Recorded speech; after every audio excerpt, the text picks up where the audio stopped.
The next report may be the clearest indication yet of how China is influencing the internal decision-making of the ruling Nepalese Communist Party and thus influencing the Nepali government. According to Nepalese media, the Chinese ambassador to Nepal, Hou Yanqi, held a meeting with one of the dissident leaders of the ruling Nepal Communist Party, or the NCP, Madhav Kumar Nepal, at the latter's residence in Koteshwar. The report said that Hou inquired about the intra-party disputes within the ruling NCP. It added that the envoy expressed concern over the growing rift seen within the ruling NCP. The meeting between the Chinese ambassador and senior NCP leader of Nepal came ahead of a crucial standing committee meeting of the party. Interestingly, the standing committee meeting, which was scheduled for today, has been postponed until Wednesday.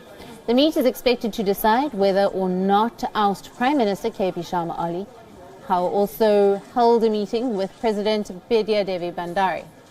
Earlier, rival factions leaders, including Pushpa Kamal Dahal and senior leader of Nepal, have sought the resignation of Prime Minister Ali, or arguing that he failed miserably in both governance and party affairs.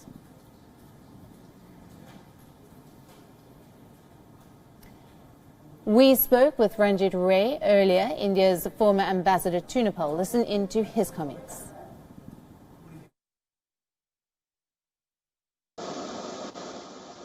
No, absolutely. I agree with you.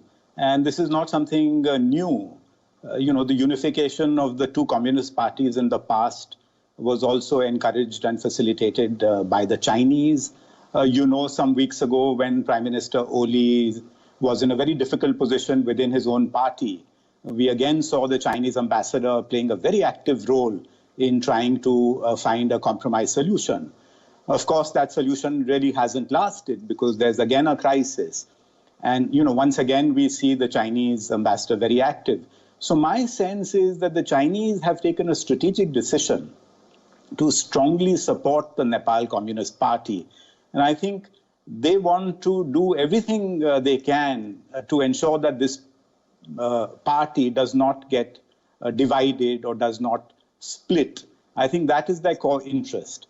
And the second thing I want to mention also is the very close relationship that is developing now between the Chinese Communist Party and the Nepalese Communist Party. And they're exchanging views on how the parties should be run, how they can be strengthened. The Nepalese Communist Party is being trained by cadres from the Chinese Communist Party on Xi Jinping thought. So I think the Chinese are investing very significantly now in the Nepalese communists. And, I think this is something that India needs to be very, very watchful about.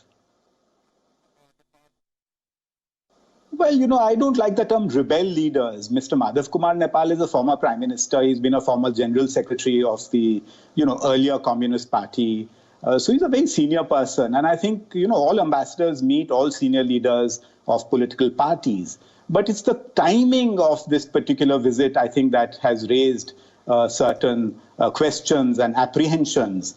And the Nepalese media itself is, raising the question as to why the the Chinese ambassador has chosen this very sensitive moment to, begin her interactions with some of the leaders of the Nepalese Communist Party. So I think it's the timing that, people are objecting to. And, one doesn't really know what was discussed. But what is coming out in the media in Nepal is that they discussed the current political developments relating to the internal turmoil within the Nepal Communist Party.